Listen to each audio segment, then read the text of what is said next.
Mãe-Universo.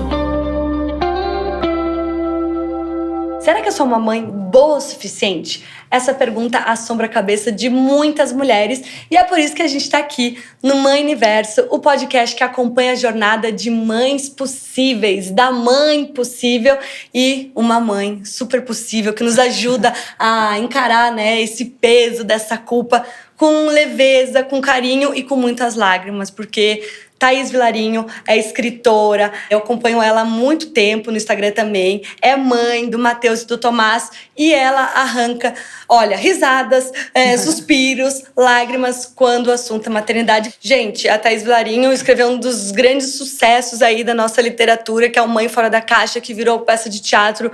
Assim, quem não teve a oportunidade ainda de, né, entrar em contato com o livro dela, como eu disse, né, ele traz todos os tipos de emoções. Obrigada por estar aqui com a gente, Thaís. É um prazer muito grande estar aqui com você, conversar um pouquinho com você sobre esse assunto que eu falo tanto, que eu gosto tanto de falar, porque foi muito engraçado você falar do suficientemente boa, né? Você sabe que esse conceito, eu estou estudando sobre maternidade, estou fazendo uma formação em psicanálise, ele é o conceito de um pediatra e psicanalista inglês, que ele chamava Winnicott, e ele lá atrás já falava dessa questão, o que é uma mãe suficientemente boa? É uma mãe que ela se aceita humana, com erros, com acerto. E isso sai totalmente dessa questão que a gente tem muito hoje em dia da perfeição. De acertar tudo, de ticar todas as coisas da lista. Então, tira a gente desse lugar, eu acho que traz leveza e traz isso, né? Traz a gente poder ser uma mãe possível, que é o mais importante. Hoje, você se sente uma mãe suficiente? Sim, com certeza. Eu acredito assim, que eu até, Rafa, comecei a escrever sobre maternidade, tudo tem um motivo, né? Porque quando a gente escreve, a gente elabora o que a gente sente. Então, meu filho mais velho, ele tem 15 anos. 15 anos atrás, não se falava muito sobre o assunto de uma maneira verdadeira, assim, né? As mães, eu lembro que eu descia no parquinho, que eu tentava falar alguma coisa, sabe? Eu tô muito cansada, não aguento mais. E era tudo assim, não, eu tô bem, não, comigo, tá tudo certo. Então, assim, eu acho que eu começar a escrever foi muito por esse lugar de tentar buscar a perfeição, de tentar ticar tudo. E acho que a escrita, ela trouxe para mim essa leveza, essa troca com outras mulheres também. E eu acho que quando eu comecei a escrever sobre maternidade, desse lugar, né, um pouco de dor também, né? Porque todas as experiências da vida doem também. Eu pensava assim, na época, né? Porque foi em 2014. Ai, gente, vão me achar uma doida. Vão falar, essa mulher é uma doida, não quero nem saber do que ela escreve. Não devia nem ter sido mãe, se tá reclamando. Exato, se tá reclamando. Por que foi pôr filho no mundo? Exatamente, e foi o oposto. Foi totalmente contrário. Várias mães foram chegando, foram se aproximando. Enfim, foram elas que, inclusive, me deram força para ir atrás, para escrever o livro. Então, eu acho que é muito importante a gente poder falar desse assunto de um lugar de vulnerabilidade, porque o peso é muito sempre em cima da mulher. A sobrecarga está sempre em cima da mãe, né? Quando um bebê nasce, em vez de se preocuparem com essa mulher, de cuidarem dessa mulher, que é tão óbvio se a gente for parar para pensar, porque ela está nascendo como mãe também. O que tem em cima dela é um peso para ela fazer tudo direito. A caixa. Essa é a caixa que você quis dizer? A caixa do quadrado, da perfeição, do tradicional. Exatamente. Eu acho que tem muitas caixas e eu acho que se a gente não se policiar, a gente está toda hora entrando dentro delas. Uhum. Então, é uma luta para a gente sair desses padrões engessados do que é ser uma boa mãe, né? Do que é ser uma mãe perfeita. E eu acho que a gente, mesmo a gente lendo, a gente estudando muito, hora ou outra a gente entra. E aí a gente tem que trazer para a consciência para conseguir sair de novo. E sair. Eu acho que eu também venho de uma geração que rola um efeito rebote. Então, assim, eu não quero ser a dona de casa. E falando nesse lugar de mulher branca, né? Que a gente sabe que as mulheres negras já trabalharam desde sempre, né? Então, assim, para as mulheres brancas que começaram a buscar, né, o seu lugar no mercado de trabalho, então eu não posso perder. E uma hora eu falei, mas eu só queria ficar hoje no tapetão com meu filho babando junto bem, com ele. Né? E isso também tá tudo bem. Então, olha quantas camadas de desconstrução a gente tem dentro da nossa sociedade. E o que a gente fala muito sobre isso é o julgamento, né? Você fala muito sobre isso também, né, Thaís? Muito. Aquela frase sua maravilhosa, né? Todo julgamento é uma confissão. Então, acho que não adianta a gente sair de uma caixa e entrar em outra caixa. Eu acho que a gente aprende muito e a gente evolui quando a gente entende assim, tudo bem a Rafa querer ficar lá no tapete. Tudo bem a mãe querer voltar para trabalhar, né, com 4 meses e precisar daquilo. E tá tudo bem amamentar. Tá tudo bem não amamentar. Tá tudo bem não querer amamentar. Tá não querer ter filho. Não querer ter parto normal, não querer ter filho. Então, eu acho isso, né? Não adianta a gente sair de uma caixa e entrar em outra. Então, acho que a gente aprende muito a acolher outras mulheres, que eu acho que isso é uma coisa que falta muito. Sim. A gente ainda percebe no feminino, esse acolhimento das outras mulheres, essa mão estendida, não, olha, você vê uma mulher passando por uma coisa que você não passou e que talvez você não teria escolhido, e dá a mão pra ela também, por que não? E às vezes até não concordar, olha, eu não concordo com essa sua escolha, mas eu tô aqui. Exato. Né? Você escolheu isso pro seu filho, talvez eu não escolheria pro meu, mas eu tô aqui. Você se tornar essa rede de apoio, porque senão vai ficando tudo mais difícil. Hoje aqui, a gente queria muito falar sobre aquela história da máscara de oxigênio, né? Primeiro em você e depois na criança. E como é difícil a gente conseguir conceder essa ideia da gente também poder se divertir. Então, assim, o mundo não vai parar pra você se cuidar, o mundo não vai parar pra você ir tomar uma ali com a sua amiga, o mundo não vai parar. Não vai ficar mais fácil, Não né, vai Rafa? ficar mais fácil. Então, assim, esse momento não vai chegar, né? Mas ele é necessário também, né? Com certeza. Não, eu acho que, assim, é extremamente necessário, é fundamental. Cara, você tinha uma vida antes, que você gostava de coisas, sei lá, né? Não sei como que é pra você. Eu gostava de escutar música. Eu gostava de caminhar na praia, eu gostava do meu tempo em silêncio. Por que eu não vou gostar disso agora? Sim. E por que eu não consigo ter isso agora? Então, acho que é extremamente importante. A gente sabe que é difícil. A gente vem, né, de um lugar privilegiado de realmente ter um parceiro e tal e tudo. Mas é muito difícil para mães solo, às vezes, conseguir isso. Mas eu acho que a gente, de alguma maneira, com um jeitinho. Então, eu escuto leitoras falando assim, Thaís, olha, consegui, fui aqui, mãe solo, fui aqui dar uma volta no meu bairro com o bebê no sling.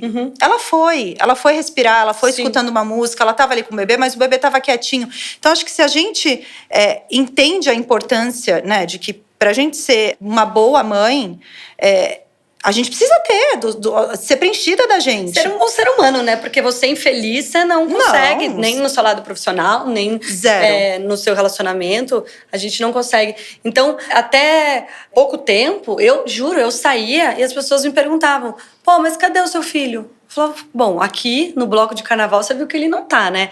Então, assim, deixei... Alguém pergunta pro Felipe, cadê o filho quando ele vai? Nunca vão perguntar pro meu marido, cadê o seu filho, entendeu?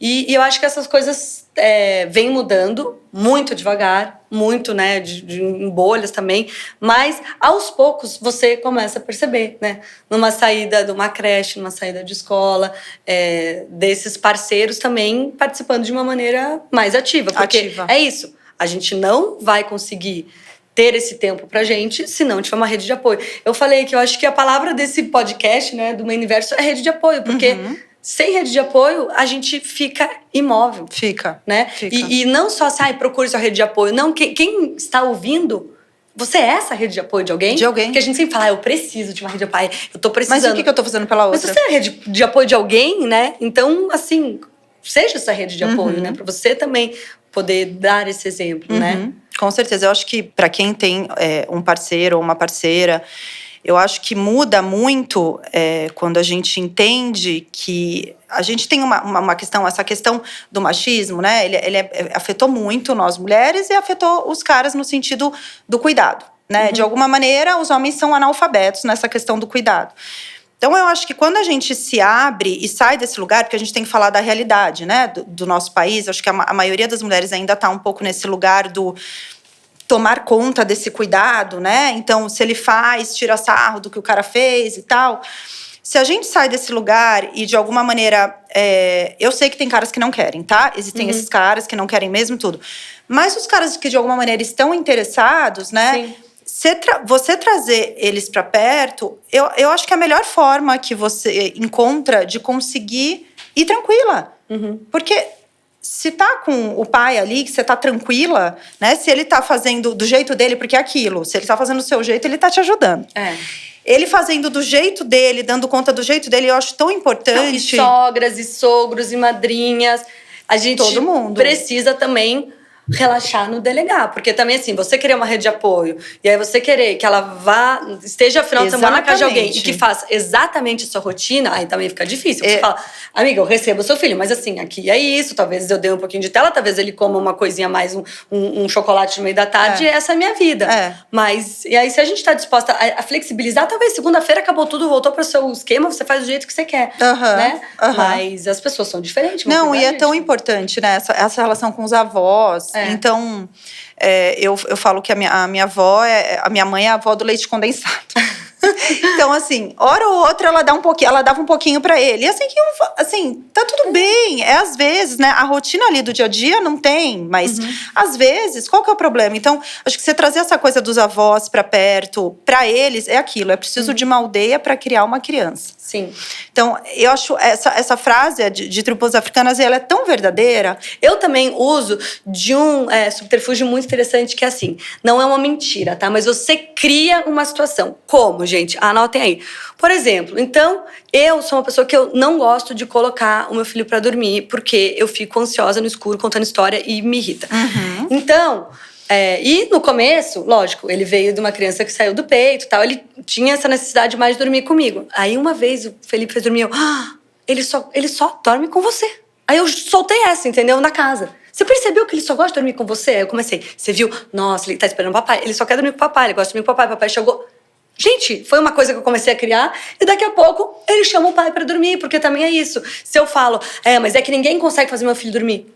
Talvez a primeira, a segunda, a terceira, não, mas uma hora ele vai dormir com outra pessoa, entendeu? Então você também pode ir criando assim, sabe? Mas o banho, tá bom, se você acha que, sabe? Você fica com medo, fica uma hora por perto, depois vai soltando. Pois eu acho que é isso, se a gente não for soltando as questões que são ditas que são nossas, do cuidado, e que no começo acaba que fica um pouco, muito, né? Porque você ali, você teve o bebê e tal, se você não vai soltando aos poucos, você realmente vai ficando com toda a carga. E eu acho que é um pouco de cada mulher, né? Tem mulher que tem um pouco mais dificuldade de soltar, mas é isso, sempre dá pra mudar. É bom que seja desde o começo, sempre dá pra apoiar, sempre dá. Porque os manos que estão nos ouvindo aqui, né? Gente, tá bom, talvez ela esteja com o bebê, mas a casa tá aí pra arrumar, né? Exatamente. A comida tá aí pra fazer. O mercado tá aí pra não sei o quê, a roupa pra lavar. Né? E também, isso que você falou, assim, da carga emocional é tão importante, porque às vezes é isso. Não, mas o meu marido, ele ajuda, não sei o quê, ele pega na escola. Eu já ouvi até um elogio, assim, nossa, seu marido é um maridão, né? Ai, nossa, ele até vira o pescocinho, não, assim, ele é um maridão, demais, um né? paizão. Não, mas não, pior que paizão. Paizão, ele até, é um maridão, ele cuida do seu filho. Eu falo, não, calma aí, isso é pai. Maridão, normal. Aí você me pergunta se ele me faz massagem, se ele me dá uns agrados, uns carinhos, uns cafongos. Aí isso é um maridão. Não tem nada a ver a relação dele de pai com a nossa relação afetiva. Então, até isso a gente tem que descolar, né? Então, assim, ele é um maridão? porque ele é um cara maneiro comigo. E ele é um paizão porque ele tem uma relação com o filho dele. E isso diz respeito a eles dois. Exatamente. E se ele não correr atrás disso, o problema é dele, quem tá perdendo é ele. Sabe? Com certeza, é só ele que tá perdendo. Isso que você falou do comecinho, né, dessa rede de apoio no começo, de vai no mercado, tem a louça para lavar. Isso, assim, eu tô estudando que isso, assim, é fundamental pra mulher. Porque a mulher, quando ela ganha o bebê, ela entra, né? Se tudo der certo, a gente não acha que a gente fica meio louca quando o bebê nasce? E assim, o normal é ficar louca. Que tem um conceito... Se você tá normal, pode ter certeza que você tá bem louca. Exato. Geralmente a mais louca que você acha normal. Então, assim, se você tá normal, minha amiga, no perpério, você tá doida. Exato. E não é doida, é hormonal, gente. A gente hormonal. Fica diferente. Tem um conceito desse psicanalista que chama preocupação materna primária, que é isso, que você entra num estado... Sabe essa sensação que você tá submersa? Assim, que você entra nesse estado, que se não fosse um final de uma gravidez, era considerado uma doença, mas a mulher, ela só consegue sair desse lugar se ela tem uma rede de apoio, se ela tá emocionalmente amparada, se não estão, para falar bem a verdade, enchendo o saco dela, apontando o dedo na cara dela. Se ela tá tranquila, ela está saudável emocionalmente, ela consegue sair desse lugar. E aí, eu acho que permitindo as pessoas ajudarem mais. Então, por isso que eu acho que é fundamental, principalmente nesse começo, a questão da rede de apoio é fundamental em todo lugar. Mas, assim, esse começo é saúde mental para a mãe, a rede de apoio. E se a mãe tá bem, né, Rafa, é aquilo que a gente fala do que a gente está falando hoje, da gente fazer alguma coisa além da maternidade. Se a mãe tá bem, o bebê tá bem. Se você tá cuidando da mãe, você tá cuidando do bebê. Se você não tá cuidando da mãe, nesse começo, você não está cuidando do bebê. Então Até porque existe essa simbiose, né? E é importante a gente falar também, porque eu acho que muito dessa nossa construção do patriarcado, do machismo, às vezes se baseia nos falsos estudos científicos. Então, assim, hoje em dia é comprovado. Um pai que tá participativo na parentalidade, no início, gente, ele produz também ocitocina. É provado, ele tá produzindo prolactina. Como assim o homem produz prolactina? E você vai ver porque existem vários casais que são formados por 2 pais.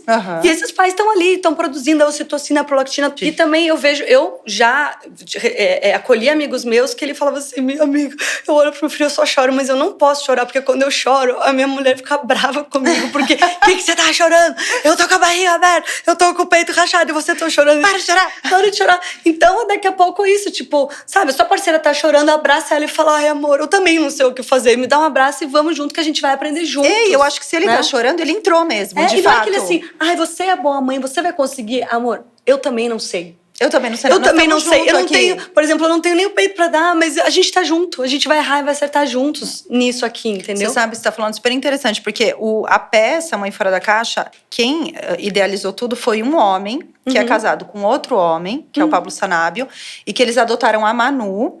Ele, lendo os textos, ele falava assim, é isso aqui que eu tô sentindo, é isso aqui. E aí que ele fez contato, e ligou e tal. Mas foi um homem passando, se sentindo identificado por um texto de uma mulher, porque ele realmente estava, de fato, se sentindo imerso nisso, assim. É um cuidador. Você cuidador. É um novo ser. Então, por que não? O meu marido, esses dias o meu bebezinho tava com o meu filho e eu vi ele olhando assim, chorando. Eu até postei um vídeo nas minhas redes sociais. Esse vídeo eu ia falar. Meu marido esse vídeo é muito maravilhoso. Não sei, talvez porque era meu segundo filho, eu tava meio que, não sei o que tem aqui, né, pra comer. E ele tava aos prantos, pegando aquele bebê e chorando. Então, assim… Oh, meu Deus. Que legal, né? Que legal que os homens podem elogir ser também, sensíveis, assim, mas é o mínimo que o cara tem que fazer. Legal. Então, assim, elogia o mínimo e seja elogiado pelo mínimo também, né? Porque a gente não é reconhecido por, você deu banho. Que legal. Ai, amor, que legal, que bom que você deu banho. E vice-versa. Então as pessoas, você fica elogiando seu marido. Eu fico, mas ele também me elogia. Ele fala, nossa, que legal, ele comeu com você. E vice-versa, entendeu? É uma relação em conjunto, né? Com certeza. Tá, agora sendo bem prática, essa hora de sair, né? Como que você fazia pra elaborar nessa fase, assim, de 1 a 3, 1 a 5, né? Que é uma fase que… É uma fase que ainda, acho que assim, 1 ano ainda tem essa questão da ansiedade da separação, né? Que as crianças ainda sentem muito. Mas lá em casa, essa questão, logo que eles eram muito pequenininhos, o que eu sempre fiz foi… Eu sempre conversei muito com eles, assim… Mesmo quando você acha que a criança não entende alguma coisa, você falar frases curtas e assim, olha, a mamãe vai ser legal pra mamãe, você também vai ficar aqui, você também vai fazer um monte de coisa legal, sei lá, com quem for ficar, com a vovó, com o papai. E eu acho que essa questão, assim, da conversa é muito importante. E eu acho que se a gente também… Rafa, se a gente tá segura daquilo, ter essa certeza e de que tá tudo bem. E de que, não, inclusive, não é só tá tudo bem. Inclusive, vai ser melhor pro seu filho. Sim. Porque você tá lá, exausta, cansada, precisando se preencher de você e não indo. E não encontrando amigas queridas. E não, sabe? Porque qualquer coisinha assim que você tá muito dentro de casa e você sai com um parceiro ou com a parceira… É uma coisa que enche, né? Que você fala, cara, olha o que tem aqui. Tipo assim, eu tinha esquecido até disso. Sim. Porque a gente fica tão imersa naquela rotina. Então, eu acho que primeiro a gente tem que realmente acreditar que a gente precisa daquilo. Senão também nem adianta. Não, se você vai ficar todo mundo sofrendo, vai ser um caos. Se você vai, só pra dizer que foi porque senão… Porque também é isso, né? Se você fica, você é julgada. Se você vai, você é julgada. Então, assim, esquece tudo e vê o que você tá sentindo. Olha, com meus 2 filhos, eles bem pequenos, assim que eles pararam com o leite do peito, eu falei, eu preciso de 3 dias com o meu marido, em qualquer lugar. E nossa, mas ele é pequeno. Eu falei, gente, mas é que assim… Ele vai ficar, no caso dessa rede de apoio, com os avós. É amor Não, que e olha transborda. só, a gente fica explicando. Isso é muito louco. Não, mas eu mesmo, assim, pra mim, mas ficar com os avós. Gente, tem coisa mais delícia que vô e vó. Não então, existe. Pra quem tem, ou com a sua madrinha, ou com alguém que você ama e tal. E eu precisava daquilo. E hoje mesmo, eu e o Fê, eu falo muito sobre isso. Gente, ainda tem outra. Porque você tem que ter esse momento, né, com o seu parceiro ou com a parceira, de intimidade. Eu falo pro meu filho, hoje papai e a mãe vão sair, a gente vai namorar. A gente vai jantar, a gente vai namorar. De papai e mamãe. Ah, mas eu quero filho. Não, hoje é o papai e a mamãe. Porque a gente gosta, a gente conversa, a gente sai, não sei o quê. Então, eu acho legal, porque também sabe quando você quer ficar com seus amigos? Então, a mamãe hoje quer ficar com o papai. E daqui a pouco a gente vai aqui e você vai dormir. Quando você chegar, a gente vai te dar um beijinho. Né? Sempre quando a gente está segura, as coisas acontecem mais fácil. É muito louco isso. Parece assim, não importa se eles têm 6 meses, 1 ano, 12, 15... Tem uma coisa que liga a gente, sabe? Sim. Tem pai e filho, mãe e filho. Então, acho que se a gente tá seguro, eles ficam seguros. Então, tá é muito a gente que passa pra eles essa segurança. E eu pensei agora, a gente tá falando sobre uma saída tal. E aquela mãe, aquele pai que querem separar. Exemplo, né? Exemplo, tem casais que não estão felizes. E aí, vai ficar... Poxa, será que é melhor para os seus filhos aquela relação ser sustentada por eles e isso trazer uma carga horrível para eles? Ou... Não, ó, minha mãe, talvez seja com essa nova pessoa, com essa outra pessoa, e eles estão bem. E a minha relação aqui de filho, mãe, filho, pai, não muda nada, né? Sim, porque então... se eles têm pai e mãe juntos, é para esse pai e para essa mãe serem namorados, né? Se beijarem, felizes. Se abraçarem, felizes, para não estar juntos, para estar. Eu acho que é um exemplo muito ruim que você passa para eles. Muito ruim. Inclusive que eles podem acabar copiando depois, né? Então tá casado é assim, tá casado é não se beijar, é não se falar se ofender, direito, brigar, se ofender, bater, brigar. até... Então, acho que é isso. Então, primeiro cuida de você. Bom, eu tô feliz aqui nesse relacionamento. E é lógico, isso depende de muitas coisas, de coragem, de sustento, né? Às vezes, aquela mulher, por isso que a gente fala tanto sobre essa nossa independência financeira também da mulher, porque às vezes, tá casada porque não tem onde morar. E aí fica naquela relação. Então, a gente conseguir conciliar, né? Ter o nosso sustento, ser mãe, muita coisa para equilibrar. Mas, primeiro lugar, é assim, eu tô bem? Uma criança nunca tá bem. Se a mãe chega em casa e... por mais que você fale, eu tô bem. Criança sente. Sente tudo. Demais. Não adianta Sente você falar tudo. que você tá bem se você não tá. Com certeza. Com Né? certeza. É aquilo que você falou, né? Do dormir. Não é uma coisa pra mim.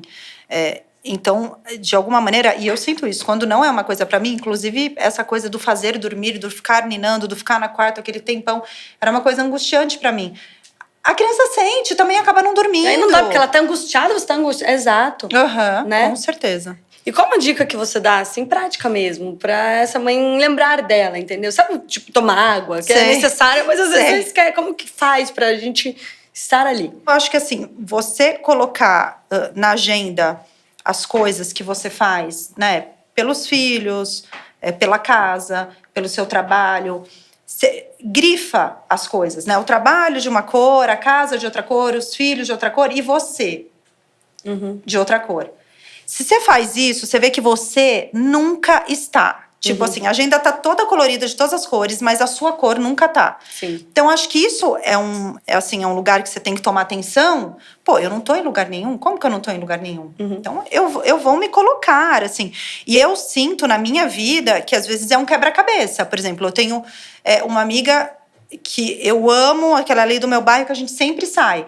Então, às vezes, eu contorno tudo, mas eu coloco ela ali pra gente tomar aquele café, que eu sei que aquele café pra mim é uma coisa que me faz bem pra mim, faz bem pra ela, a gente dá risada, a gente deixa as coisas mais leves. Então, se pergunte o que pra você te faz mais leve? Por que não tá na sua agenda?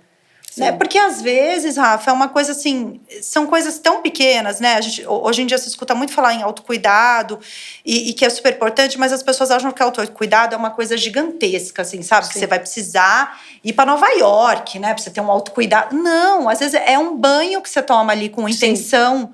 Né, que você acende, às vezes, uma velinha de um cheiro que você gosta, que você tá ali, que você toma um banho com intenção. Isso é tão importante. Às vezes, cara, é uma xícara de chá, que você sabe aquela confusão, assim? É uma música sua, que eu falo, nossa, eu passo o dia inteiro ouvindo essas músicas infernal de criança. Digo, putz, deixa eu pôr uma música minha? Minha, gente, família, agora vou cozinhar aqui. Agora é minha. É minha música que vai tocar, a minha playlist. né? E eu acho que até para os filhos. Então, assim, a gente também mostrar para os filhos que a gente importa muito, Sim. sabe? E eu acho que essa analogia da máscara de oxigênio, primeiro na gente, eu acho que vai existir julgamento. Eu acho que quando a gente está no comecinho ali, com um bebezinho de 1 ano, pega, às vezes, doído, alguma coisa que você escuta falar, dependendo do dia que a gente tá. Sim. Pega de uma forma ruim, né? Às vezes a gente fica digerindo aquilo, a gente precisa de uma amiga para desabafar. Vamos dizer, quando saiu da caixa, não é tão bonita. Ai, saí da caixa, uhul! Ai, que delícia! Pronto, não. mas lá fora também não tá assim aquele mar de rosas. E às vezes por isso que eu acho que você vai e você volta um pouco, porque nós somos humanas, não é que a gente. Ai, eu não escuto o que ninguém fala. Vai. A gente. A opinião dos outros é para não importar, mas muitas vezes pega pra gente. E pega porque nós somos seres que são feitos para viver no coletivo. Né? A gente não é uma pantera que vive sozinha na floresta. A gente tem que viver no coletivo. Se a gente acha que o coletivo vai nos excluir por alguma coisa, opa, eu não quero ser excluída do coletivo. Exatamente. Então, essa história do julgamento não é só uma questão assim, de autoestima, não. É de sobrevivência. É muito ancestral. A gente entender, né, que você não quer ser excluído daquele grupo. Sim, mas eu acho que com o passar do tempo, e eu acho que isso é a boa notícia, né? Com o passar do tempo, a gente vai cada vez dando menos voz para esse julgamento. Mas quando? Quando a gente sim se coloca na agenda, quando a gente sim acha que a gente importa. Porque o que a gente está ensinando para os nossos filhos se a gente não importa? Se a gente não tem um tempo pra gente, que a gente virou mãe, não existe mais? Virou mãe, acabou? Não existe mais vida? Sabe, assim, eu escuto meus filhos falarem assim, já com 15, 12 anos, né? Algum texto que eu escrevo, que eles leem, alguma coisa que a mãe de algum amigo fala, do orgulho que eles têm. E que bom! Quando a gente fala de julgamento, essa frase, né, que eu repito muito, gente, todo julgamento é uma confissão. Por que essa frase me ajudou tanto? Porque a nossa tendência é falar assim, porque essa pessoa tá me julgando, essa pessoa tá me julgando. Não, mas se a gente parar pra pensar, quem a gente julga? Poxa, por que eu tô julgando essa mãe que foi pra balada? Pô, será que isso não quer dizer alguma coisa sobre mim?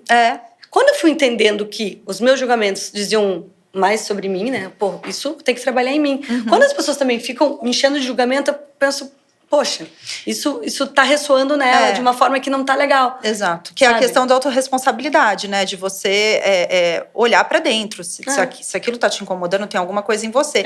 E eu acho que quanto mais a gente faz esse exercício, menos a gente se incomoda com quem julga a gente. Porque mais a gente se conhece. É como a gente falou, né? Às vezes você dá um passo fora da caixa, você volta pra sua caixa, às vezes você constrói outra caixa.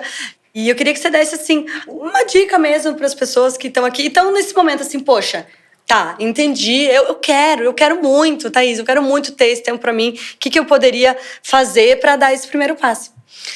Eu acho que a única dica que a gente consegue dar dentro desse lugar é experimentar, Rafa. Porque não adianta a gente ficar pensando numa coisa que a gente desconhece e não tentar chegar até aquilo. Então, acho que se você tá fortalecida, se você tá bem decidida que você quer, experimenta, dê o primeiro passo. Vai para um lugar perto, né? Para sua criança ficar tranquila. Depois você pode ir afastando mais um pouquinho. Depois você passa 2 dias fora. E é uma coisa que, de certa forma, vicia. Eu lembro que uma coisa assim super emblemática para mim. Eu já tinha os 2. A gente tem um grupo de amigas, assim, mães, que a gente construiu ali na escola. A gente foi viajar, nós 4. A gente passou uma semana. Eu não consigo te explicar. Nossa. Da alegria. A mulherada. Eu já tô alegre só de ouvir você. Rafa, a gente não sabe o que a gente fazia. A gente não dava conta da gente. A gente vai pra lá. Sabe a frase que eu uso? O que eu vou fazer com essa tal liberdade? Nossa, gente, eu tô sozinha no carro. Eu não sei se vou comer, se vou comer besteira, se vou... Sabe? Se vou ligar pra uma amiga, se vou... Exatamente. A gente pulava na cama do hotel. A gente pulava em cima da cama. Não acredito que a gente tá aqui, que a gente conseguiu. Porque é uma vitória você sair das caixas, né? Os padrões que tem engessados, dessa mãe perfeita e tal. Eu lembro que o pessoal da escola, nossa, vocês vão viajar? Vamos, a gente vai viajar sim, vai ser muito legal e tal. E depois outras mães foram também. Então, experimente. Porque você não é única e absoluta. Seu filho vive muito bem sem você. E que bom que ele vive bem sem você. Quer dizer que tá tudo certo, né? Quer dizer que tá tudo certo. É isso. Ai, Thaís, obrigada. Ai, foi um prazer. Adorei. A gente podia ficar aqui. Podia conversar horas aqui. Tem papo pra sempre, Depois né? quero spoiler sobre adolescência, que eu acho que também é um Vou te dar o assunto- livro pra você ler. É isso. Então esse é o Mãe Universo, o podcast da Mãe Possível. Assim como a Thaís, né, que deixa a nossa maternidade mais leve, mais gostosa. Essa é uma iniciativa do Aptanutri pra fazer a maternidade algo com menos culpa, né? Que a gente possa falar de uma maneira sincera e sim, possível. É possível a gente se sentir suficiente, é possível a gente ter essa autoestima de mãe, sabendo que a gente faz o nosso melhor. E eu tenho certeza que você aqui também tá fazendo o seu melhor. É isso aí. Compartilha com todo mundo que tá precisando ouvir essa conversa também. E até a próxima. Mãe Universo.